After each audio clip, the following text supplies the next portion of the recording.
Cough സിറപ്പുകൾ ഇനി മുതൽ medical സ്റ്റോറുകളിൽ ഡോക്ടർമാരുടെ കുറിപ്പടിയില്ലാതെ വിൽക്കാൻ സാധിക്കില്ല. ചുമ സിറപ്പുകൾ കഴിച്ച് നിരവധി കുട്ടികൾ മരണമടഞ്ഞ പശ്ചാത്തലത്തിലാണ് കേന്ദ്ര സർക്കാരിന്റെ പുതിയ നീക്കം.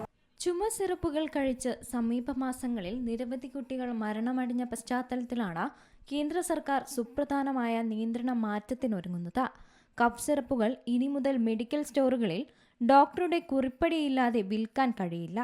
സിറപ്പ് കുടിച്ചത് മൂലം കുട്ടികൾക്ക് വിഷബാധ ഏൽക്കുകയും ഗുരുതരമായ വൃക്ക തകരാറുകൾ സംഭവിക്കുകയും ചെയ്ത സാഹചര്യത്തിൽ ചുമ സിറപ്പുകളുടെ വിൽപ്പന നിയന്ത്രിക്കാൻ ഡ്രഗ് കൺസൾട്ടേറ്റീവ് കമ്മിറ്റിക്ക് മുമ്പാകെ നിർദ്ദേശം വന്നിരിക്കുകയാണ്.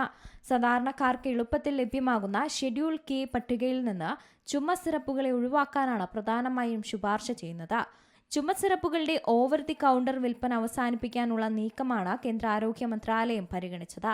ചുമ ചികിത്സിക്കാൻ ഉപയോഗിക്കുന്ന സിറപ്പുകൾ ലൈസൻസ് ഇല്ലാതെ ഔഷധ ഉൽപ്പന്നങ്ങൾ വിൽക്കാൻ അനുവദിക്കുന്ന പട്ടികയിൽ നിന്ന് നീക്കം ചെയ്യണം. മലിനമായ ചുമ സിറപ്പ് മൂലമുള്ള സമീപകാല സംഭവങ്ങൾ പരിഗണിച്ച് വിഷയം ചർച്ച ചെയ്യാനും ശുപാർശ നൽകാനും DCC യോഗത്തിൽ അജണ്ട രേഖ ആവശ്യപ്പെട്ടു. മലിനമായ ഉൽപ്പന്നങ്ങൾ കഴിച്ചതിനെ തുടർന്ന് കുട്ടികളിൽ വിഷബാധയും ഗുരുതരമായ വൃക്ക തകരാറും സംഭവിച്ച കേസുകളാണ് ഈ നിയന്ത്രണ മാറ്റത്തിന് കാരണം.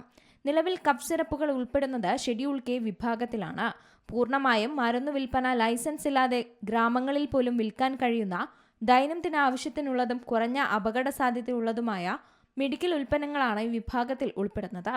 സിറപ്പുകൾ, ലോസഞ്ചറുകൾ, ഗുളികകൾ തുടങ്ങിയ ചുമയ്ക്കുള്ള മരുന്നുകൾക്ക് പുറമെ ബാൻഡേജുകൾ, അയോഡിൻ കഷായങ്ങൾ, പാരസിറ്റമോൾ, ആസ്പിരിൻ ഗുളികകൾ, ഗ്രൈപ്പ് വാട്ടർ തുടങ്ങിയവയും ഈ പട്ടികയിൽ ഉൾപ്പെടുത്തുന്നു. ലൈസൻസ് ഉള്ള നിർമ്മാതാവിന്റെ യഥാർത്ഥ പാക്കറ്റിൽ വിൽക്കണമെന്ന വ്യവസ്ഥയിൽ ഈ ഉൽപ്പന്നങ്ങൾക്ക് ഇളവും ലഭിക്കുന്നുണ്ട്. News desk, C Malayalam news. ഏറ്റവും പുതിയ വാർത്തകളും വിശേഷങ്ങളും വിരൽ തുമ്പിലറിയാൻ സി മലയാളം ന്യൂസ് എല്ലാ ഡിജിറ്റൽ പ്ലാറ്റ്ഫോമുകളിലും ലഭ്യം.